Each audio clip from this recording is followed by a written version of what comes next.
भारत का एक ऐसा वैज्ञानिक जिसे भारत का एडिसन कहा गया, जिसने बिना डिग्री के और बिना पढ़े ही भारत को एक नई ऊंचाइयों तक लेके गया। जी हाँ, हम बात कर रहे हैं जीडी नायडू की, जिनके ऊपर एक फिल्म बनाई जा रही है जीडी नायडू, जिनके बायोपिक में नजर आएंगे आर माधवन, जिनके बारे में कुछ सीवी रमन कहते हैं कि वो एक नहीं करोड़ों में एक है। कोयम्बटूर के पास एक छोटे से गांव में जन्मे नायडू जी के पिता एक गरीब किसान थे और बचपन में ही इनके सर से इनकी मां का साया हट गया था।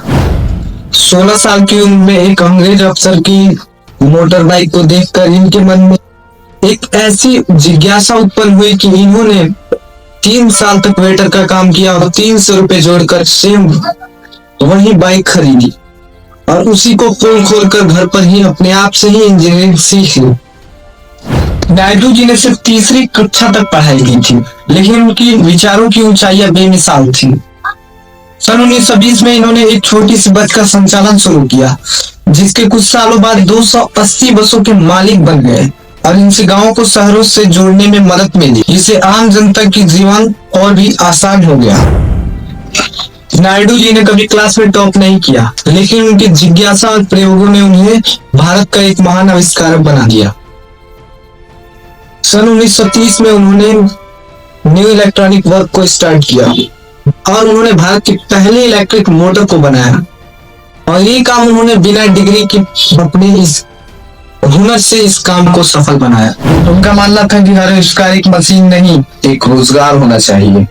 उन्होंने radio, electronic razor, voting machine और जूसर जैसे प्रोडक्ट्स को लॉन्च किया और उनके लिए छोटी छोटी कंपनियां बैठाई।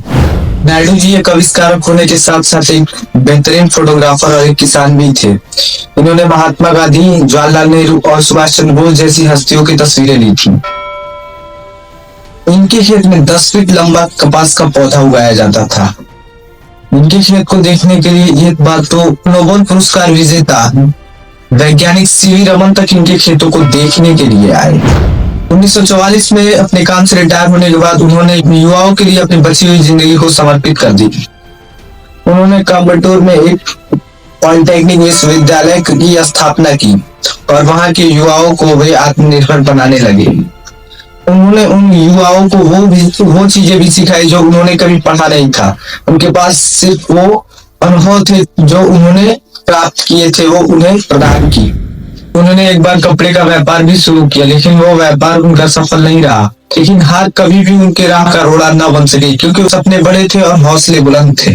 तो जीडी नायडू की इस कहानी से हमें ये सीख मिलती है कि हमें दृढ़ निश्चय करना चाहिए। डिग्रियां सिर्फ किताबों तक रहती है, हमें अपने अनुभव और अपने स्किल्स पर ध्यान देना चाहिए। आपके पास जितना प्रैक्टिकली अनुभव होगा, आप उतना ही आगे जाएंगे, क्योंकि लाइफ में सिर्फ आपको अनुभव चाहिए, रिजल्ट्स आपको खुद ब खुद मिल जाएंगे।